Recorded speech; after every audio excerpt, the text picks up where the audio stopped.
Hello everyone, welcome to budget IQ.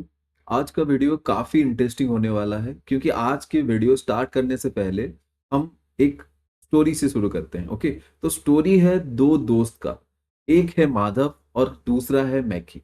Madhav Indian stock market में invest करता है, एक जॉब करता है, जॉब से जितना सेविंग होता है अच्छा रिटर्न के लिए इंडियन स्टॉक मार्केट में इन्वेस्ट करता है। और दूसरा उसका दोस्त जो मैकी है वो यूएस के स्टॉक एक्सचेंज में इन्वेस्ट करता है। ठीक है, तो मैकी जो है वो डॉलर में इन्वेस्ट करता है। पहले रूपी का जो उसके रूपी में जो उसका सैलरी आता है उसको डॉलर में कन्वर्ट करता है, और जो कि आसान सी प्रोसीजर है, कोई ज्यादा बड़ी बात है नहीं। तो उसमें उसके बाद वो यूएस के स्टॉक एक्सचेंज में इन्वेस्ट करता है। अब एक साल बाद जब दोनों ने अपना रिटर्न कैलकुलेट किया तो माधव को मिला 17% का रिटर्न और मैकी को मिला 15% का रिटर्न। तो अब अगर देखा जाए तो माधव को ज्यादा रिटर्न मिला है, माधव जीत गया है, लेकिन जीत के भी माधव मैकी से हार गया। पता है क्यों? क्योंकि मैकी डॉलर में इन्वेस्ट करता है और उसका डेप्रिसिएशन कुछ नहीं है। जब रुपीज डेप्रिशिएट करता है तो जीत के भी माधव हार जाता है। समझ में आ गया?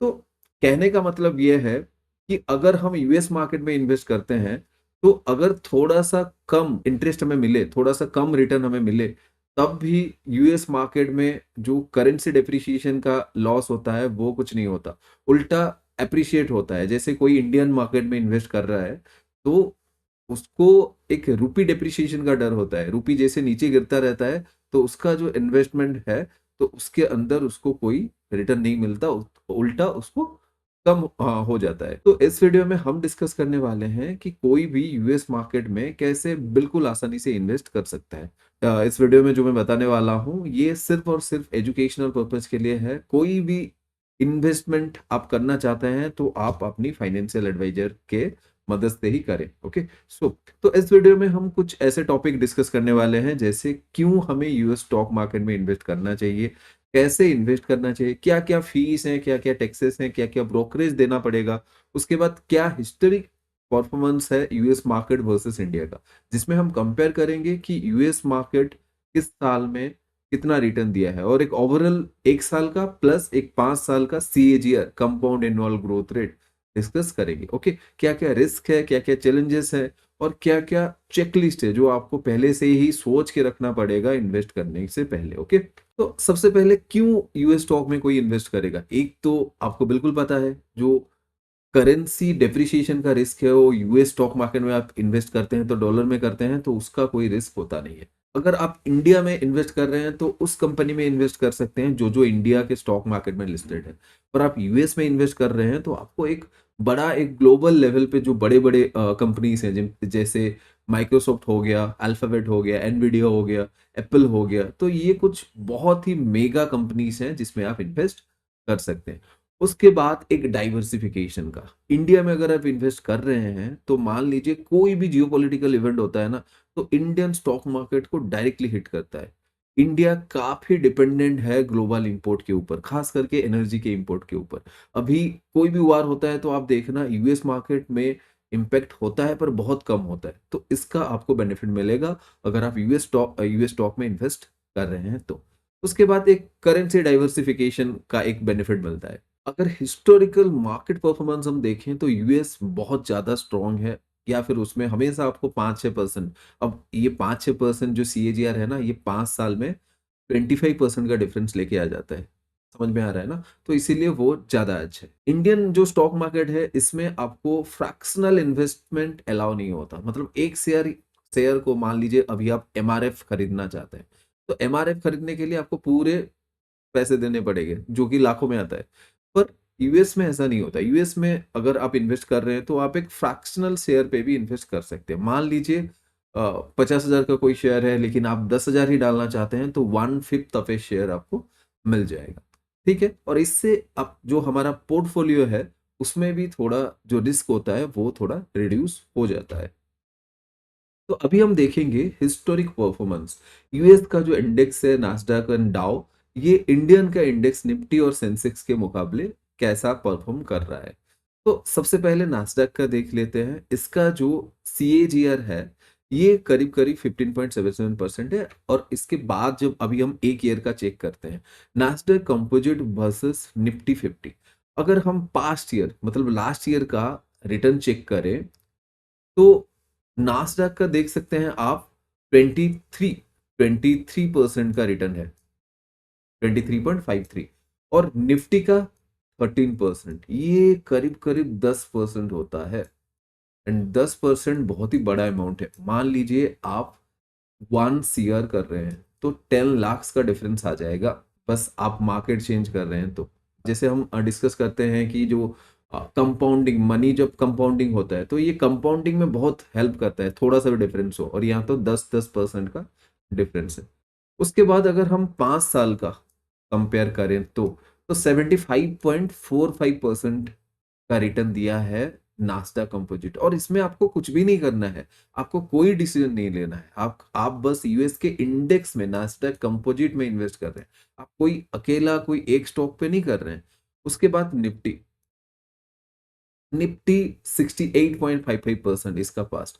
तो यहाँ पे भी नास्डा जीत जाता है। एक तो आपको एक करेंसी डेप्रिसिएशन का जो फायदा है वो मिलेगा यूएस स्टॉक में इन्वेस्ट करने में, और रिटर्न भी ज्यादा मिल रहा है यूएस में, ठीक है, और ज्यादा स्टेबल है वैसे यूएस में। अभी हम डाउ को बीएससी के साथ कंपेयर करते हैं तो यहाँ भी देखिए यूएस स्टॉक एक्सचेंज जीत जाता है, तो यूएस मार्केट ज्यादा परफॉर्म कर रहा है। सो अब देखते हैं कि कैसे हम यूएस स्टॉक में इन्वेस्ट कर सकते हैं। ओके, कौन कौन सा ऑप्शन अवेलेबल है कोई भी इंडियन के लिए। तो सबसे पहले आईएनडी मनी है, वेस्टेड फाइनेंस है, FI money, ICICI direct and Motilal Oswal. ऐसा नहीं है कि यही मेथड है, ये कुछ ऐसे मेथड है जिसमें इजीएस्ट तरीके से, मतलब बहुत ही आसान तरीके से, कोई भी जो इतना दिमाग लगाना नहीं चाहता, जिसको उतना ज्यादा मेंटेनेंस या फिर उतना ज्यादा उसको फाइनेंस के बारे में पता भी नहीं है, वो इस एप्लीकेशन के थ्रू इन्वेस्ट कर सकता है।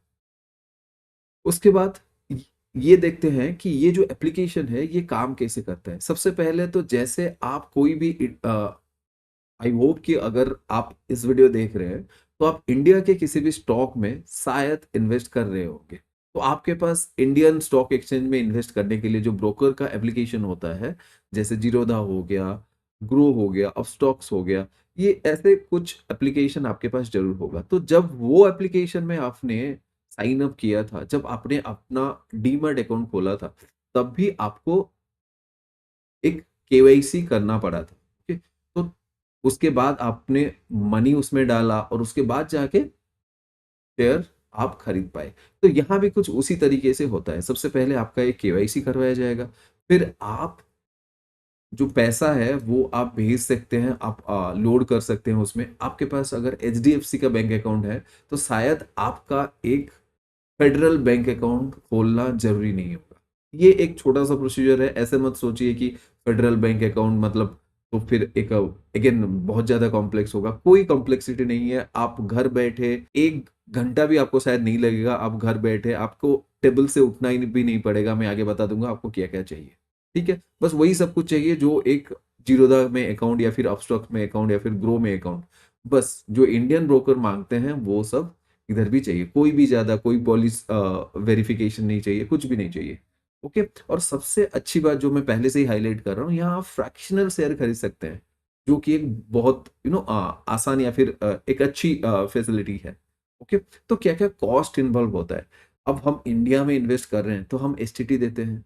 ऐसे कई तरीके के हम एक फीस होता है, एक कॉस्ट ऑफ डूइंग बिजनेस होता है, चाहे आप इंडिया में करें या फिर यूएस में करें। तो यूएस में एक होता है फॉरेक्स कन्वर्जन स्प्रेड। ये वही है जब आप इंडियन रुपी, आप तो इंडियन रुपी में लोड करेंगे ना पैसा, तो इंडियन रुपी से वो कन्वर्ट होगा डॉलर में। तो उसमें एक फॉरेक्स कन्वर्जन स्प्रेड होता है, एक छोटा 0.5% से 2%, 2% तो हार्डली होता है, जनरली 0.5-1% इसके बीच आपको ये स्प्रेड में आपको मिल जाएगा।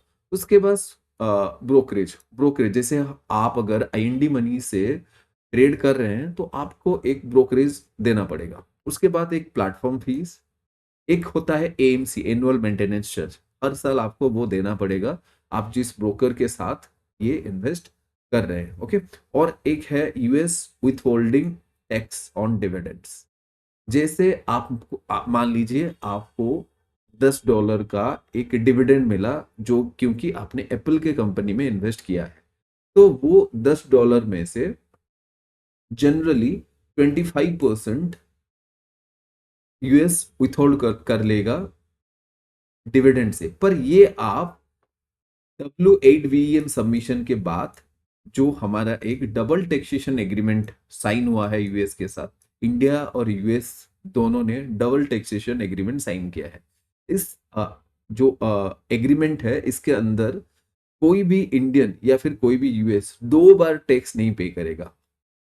समझ में आ रहा है ना? ऐसा नहीं होगा कि आप 15% इंडिया में दे रहे हैं फिर 25% यूएस में दे रहे हैं, ऐसा बिल्कुल भी नहीं होगा। आप कहीं एक जगह टैक्स देंगे, खास करके जिस सिटीजन होंगे, जैसे हम इंडियन सिटीजन है तो हम 15% का टैक्स पे करेंगे। ओके, सो कुछ इंटरनेशनल ब्रोकर्स भी हैं। Okay, are you getting? तो कुछ इंटरनेशनल ब्रोकर्स हैं जिसके साथ हम जा सकते हैं, पर मैं जनरली ये प्रिफर नहीं करता, क्योंकि ये थोड़ा सा कॉम्प्लेक्स प्रोसीजर हो जाता है। इसमें थोड़ा सा आपके एंड या फिर आपको थोड़ा फाइनेंशियल मार्केट के ऊपर मतलब आपको थोड़ा अंडरस्टैंडिंग होना चाहिए, और स्पेशली कंप्लायंस, बहुत सारे कंप्लायंसेस है जो शायद एक नॉर्मल पर्सन जो कि फुल टाइम इन्वेस्टिंग नहीं कर रहा है, वो बिल्कुल भी नहीं जाना चाहिए इनके साथ। ओके, और वैसे भी अगर आपको बड़ा अमाउंट इन्वेस्ट करना है तो शायद आप इनके साथ जा सकते हैं। आई मीन बड़ा अमाउंट से मेरा मतलब है 5 से 25 50 करोड़ के हिसाब से। लाखों में कोई भी इन्वेस्ट कर रहे हैं तो आईएनडी मनी जैसा कोई भी एप्लीकेशन बहुत सही रहेगा। और इनका एक डिसएडवांटेज रहता है कि इसमें आपको खरीदना पड़ता है, जैसे डाटा आपको आईएनडी मनी के प्लेटफॉर्म पे आपको मिल जाएगा फ्री ऑफ कॉस्ट, लेकिन इनको आपको अलग से पैसा देना पड़ेगा। ओके, तो इसके अलावा मान लीजिए कि आप बिना कोई यूएस मतलब बिना कोई डॉलर में चेंज कराए अपना पैसा आप लेट से यूएस मार्केट में इन्वेस्ट करना चाहते हैं, तो उसका भी कई सारे ऑप्शंस हैं। मतलब आप इस ऑप्शन से किसी स्टॉक में इन्वेस्ट नहीं कर सकते, क्योंकि ये सारा ईटीएफ है। ये ईटीएफ बैक्ड है नैस्डैक से। ओके, जैसे मोतीलाल ओसवाल का ईटीएफ है, ये यहाँ इंडियन लिस्टेड इंटरनेशनल ईटीएफ है। आपको समझ में आ रहा है ना? आपका पैसा लग रहा है यूएस मार्केट में, यूएस मार्केट के रिटर्न के हिसाब से आपको पैसा मिलेगा। पर मान लीजिए आप एप्पल का शेयर खरीदना चाहते हैं तो यहां से नहीं खरीद सकते। ओके, तो उसके लिए आपको एक दूसरा डीमार्ट अकाउंट या फिर यूएस में इन्वेस्ट करने के लिए एक अलग से एप्लीकेशन की जरूरत पड़ेगी। ओके, और कुछ ऐसे एप्लीकेशन है जैसे आईएनडी मनी। आईएनडी मनी में ये होता है कि आप यूएस के मार्केट में तो इन्वेस्ट कर सकते हैं, पर आप आईएनडी मनी से इंडियन मार्केट में भी इन्वेस्ट कर सकते हैं। तो आपको दो एप्लीकेशन अलग अलग रखने का कोई जरूरत है नहीं।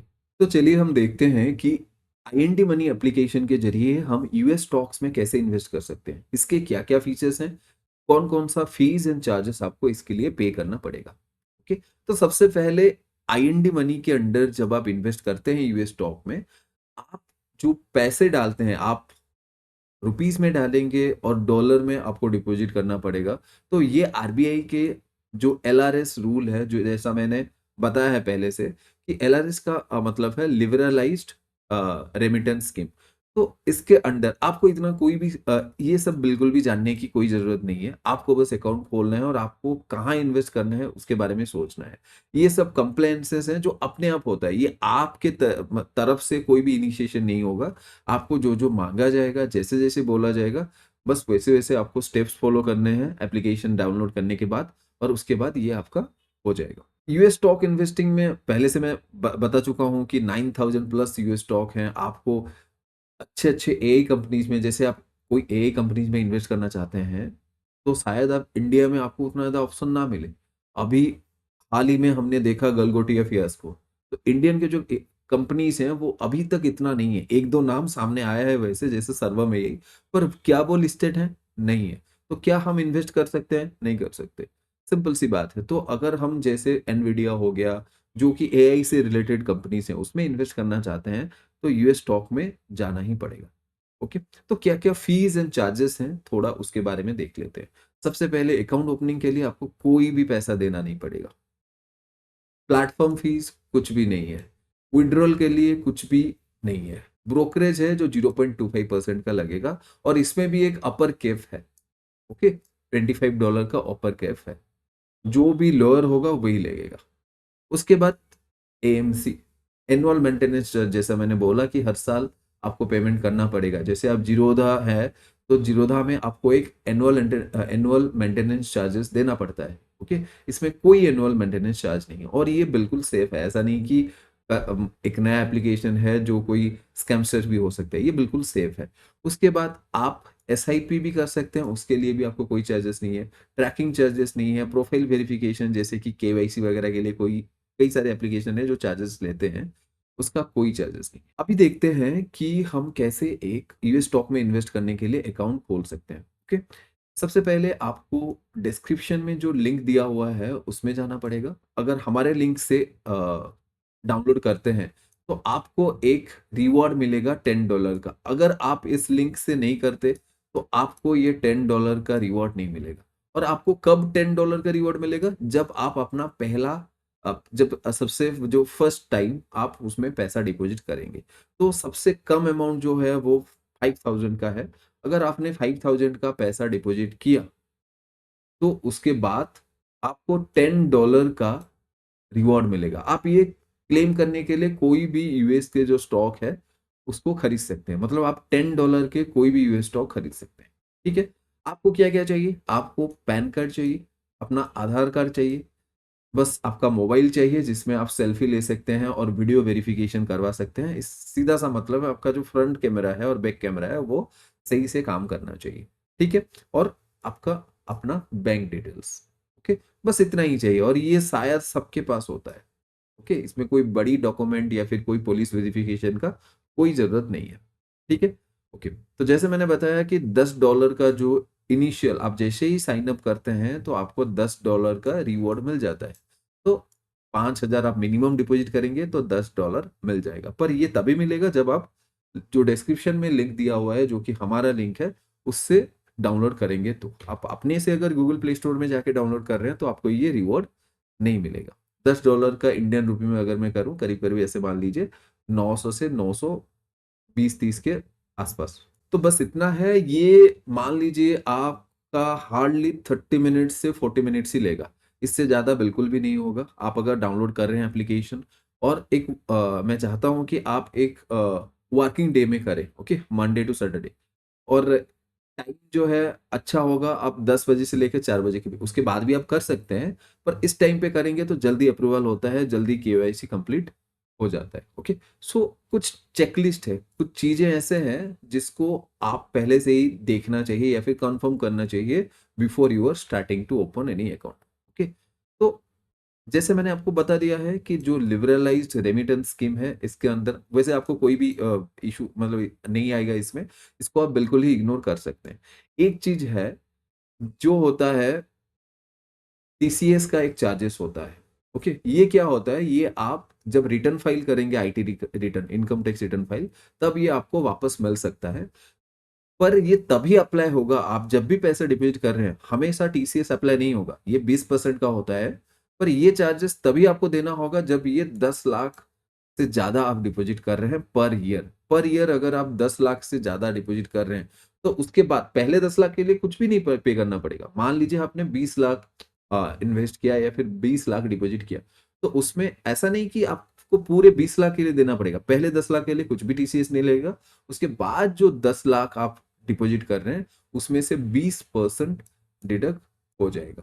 ठीक है, तो एक साल में आप 10 लाख का इन्वेस्टमेंट कर सकते हैं। और आप किसी भी मिडिल क्लास से बिलोंग करते हैं, नॉर्मल जॉब करते हैं, ओके, तो मान लीजिए if you are not that much rich, तो एक साल में 10 लाख बहुत ही बड़ी लिमिट हो जाता है। शायद ही हम एक साल में 10 लाख, वो भी यूएस मार्केट में, अलग से हम इंडिया मार्केट में कर रहे हैं। और उसके बाद से फिर उधर से जो एक डाइवर्सिफिकेशन वाला फैक्टर लाने के लिए हमारे इन्वेस्टमेंट पोर्टफोलियो में हम यूएस में इन्वेस्ट करते हैं, तो उसके लिए फिर 10 लाख बहुत बड़ी अमाउंट है। बहुत कम लोग ही मतलब इतना ज्यादा हर साल करेंगे। ओके, सो कोई दिक्कत नहीं आने वाला है आपको। टीसीएस का कोई झंझट नहीं है, आपको ये एलआरएस के बारे में कोई ज्यादा समझ नहीं है तब भी चलता है। बस आप पान कार्ड, आधार कार्ड, अभी तो शुरुआती साल में आपको ये टैक्स डिक्लेरेशन लाइक W8BEN इसको नहीं चाहिए अभी शुरुआती स्टार्टिंग में, लेकिन बाद में शायद जब आपका पोर्टफोलियो बहुत बड़ा होने वाला, मैं 5 साल 10 साल के बाद की बात कर रहा हूँ, ओके, तभी आपको ये चाहिए होगा। ओके, उसके बाद और कुछ नहीं करना है, जैसे जैसे स्टेप्स है उसके बाद फॉलो करना है। आप अगर चाहते हैं कि हम एक डिटेल वीडियो लेके आए, ओके, जिसमें हम आपको बिल्कुल स्क्रीन रिकॉर्डिंग से दिखाएं कि कैसे कौन कौन सा स्टेप करना है, वैसे ये बहुत आसान है, आप खुद से करना चाहते हैं तो कर सकते हैं, कोई दिक्कत वाली बात नहीं है। आप अगर चाहते हैं कि हम आपके लिए डिटेल वीडियो लेके आए, देन डेफिनेटली हम लेके आएंगे, जस्ट कमेंट में आप बताइए अगर आप चाहते हैं ऐसा कोई वीडियो तो। ठीक है, ओके, दैट्स ऑल। अगर आपको हमारी कंटेंट पसंद आ रही है तो आप लाइक कीजिए एंड सब्सक्राइब कीजिए, क्योंकि इससे हमें काफी सारा मोटिवेशन मिलता है। That's all for today, thank you all.